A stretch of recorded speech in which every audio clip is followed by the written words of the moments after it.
of the secrets of your kind of business. Rewarding people for small steps of progress. Rewarding people. Sometimes it's just recognition. Handshake, pat on the back. Mary, you're doing a fabulous job. And you figure out what those recognitions are. Small steps of progress. Guess what promotion pays if you learn it well? Big money. Getting people to do something they wouldn't ordinarily do by themselves. People will do some unique things by themselves, but if you can figure out a way to say, Mary, if you do this and this, she says, well, I'll go for it. Now, she wouldn't have thought of that on her own. Here's what works magic. It's better than money. Money's a bit unimportant. Here's what's important. Ingenuity. The best place to wake up your ingenuity is what you're doing right now. Representing a unique product and getting customers, recruiting distributors, and promoting and all this stuff. Ingenuity. Figuring out a way. If it doesn't work this way, we'll work another way. I used my ingenuity, made a fortune. My ingenuity worked on doing all these campaigns, the spring campaign and the summer campaign and the winter campaign. This week we're going to recruit school teachers. How many of you got? How many of you got? School. This is school teacher week. School teacher month. I'd pick out a little category and say, let's go for it. And it doesn't matter what it is. Just dream up something so that somebody's got a little more objective to go for than just their own. Key phrase. We all need to belong to something bigger than ourselves because we furnish inspiration for what's bigger and the bigger furnishes inspiration for us. I learned promotion and it paid big money. Here's next I learned. Communication. How to conduct a meeting. I learned identification, logic and reason, attack and confess, solutions. Simple deals on communication. Wasn't easy for me at first. I stood up to give my first presentation. My mind sat back down. Right?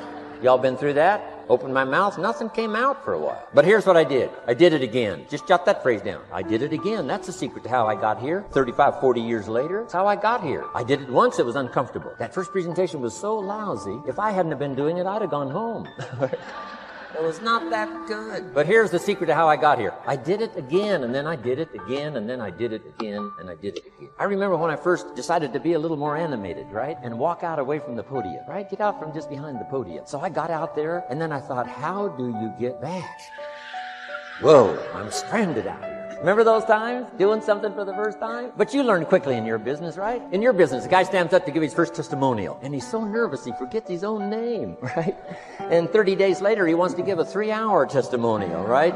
You hardly get him off the stage. So, learn communication. How to affect other people with words. That's the greatest art in the world to learn. How to affect other people with words. Key phrase, don't be lazy in language. If you learn to use the gift of your own language wisely, it can make you a fortune and build an incredible life. Here's 3 other things I learned. One is to train. Training people how the business works. And then I've used another word called teach. Train and teach. And only to say this. Training people how the business works. Teaching is how life works. Because here's what all of us need for the 21st century. Business skills and life skills. The life skills are leadership skills. The life skills are learning how to set goals. Now here's the ultimate skill to learn that can transform your life and the life of whoever will listen. The ability to inspire. Inspire means help people to look up a little higher than where they are and wish they could get there. And inspire them that it's possible. Here's how we inspire, by our own testimony. If I can do it, you can do it. Here's how else we inspire, by others' testimonial. If they can do it, Mary, you can do it. Getting people to see themselves better than they are. Getting people to see themselves richer than they are. Getting people to see themselves more capable next year than they are this year. Getting to see themselves in the future. This is the word of the Lord to somebody. You will not run from the struggle.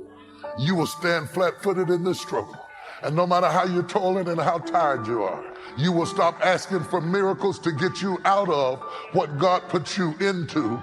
You will get in that struggle and you will grab them oars and you will deal with the struggle because God has instructed struggle in this season for your life. I'm almost done.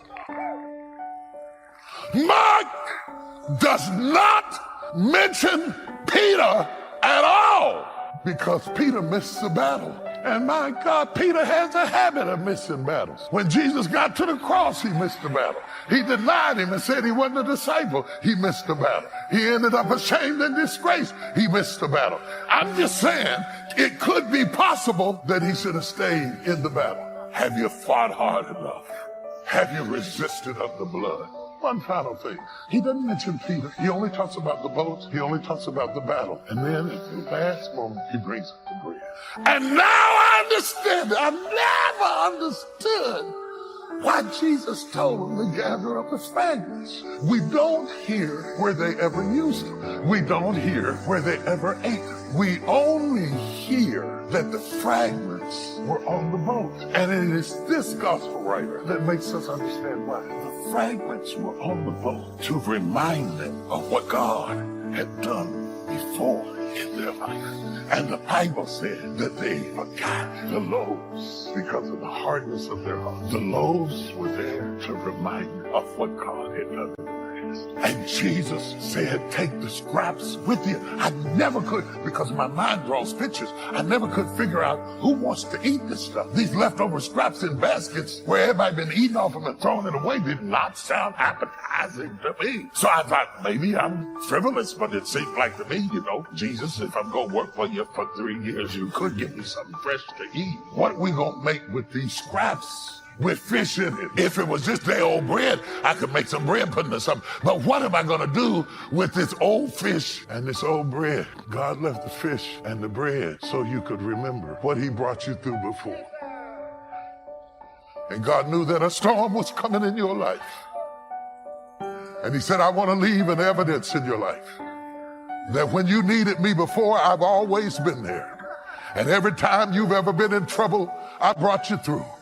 Everybody that's watching me, if you've ever been in trouble and God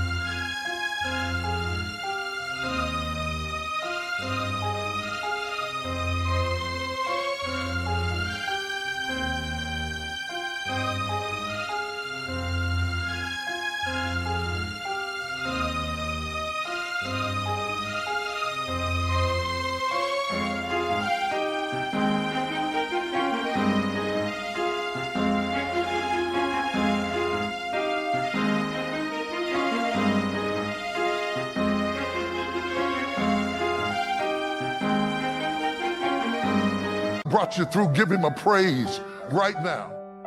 And I'm saying to you, you know why people do what they do? The people who go after their stuff, what makes it worth it? It's got to be your passion. You got to love it, ladies and gentlemen. You got to love it. It's got to be what you are supposed to do.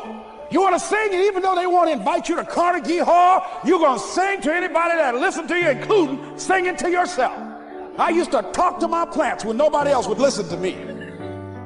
You got to write, even if no one published your book, write, because that was given to you to do. You do what it is you're supposed to. You're supposed to build something. You're supposed to create something. I don't know how to do it. Learn. Do whatever is required. Just go out there. It's possible you can get what you want. It's necessary. If you want it, you got to go into action. You got to be willing to experiment. You got to be willing to fail and to succeed. You got to be willing to form and develop new relationships. It's you, it's on you. You got to make that happen. Nobody's going to bring it to you on a silver platter and say, here's your dream manifested. No, it's hard. Yes, it's hard. It's difficult. Yes, right. And it's worth it.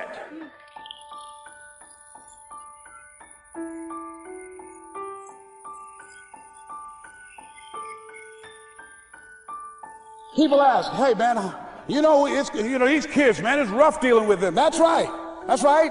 You think peer pressure happened overnight? We went through peer pressure. I remember as a kid, some guys said, hey, Les, me and another fellow named Willie Lower, we were going home. Hey, man, we're going down to Goulds, man, and knock off a grocery store. I said, look here, I don't want no part of that. I'll see y'all later. Say, y'all chicken. I said, that's all right, you say whatever you want. Low star. I'm not chicken, man, don't call me chicken. Then why don't you come?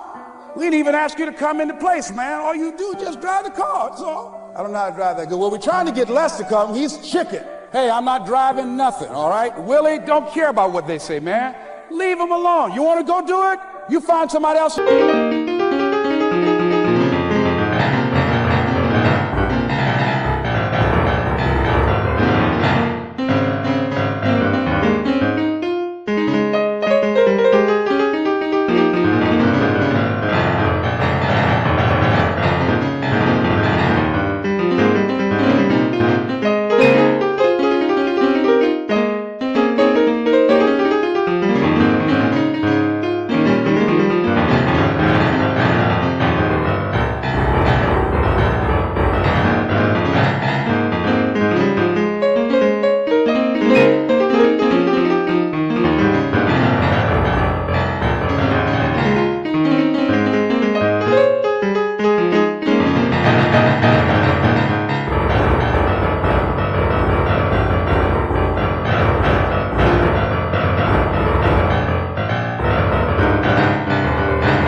you drive yourself. Come on, Willie, man, pull him, he stopped. I ain't chicken. All I gotta do is drive? Yeah, I said, Willie, that sounds simple, man. Don't go, man.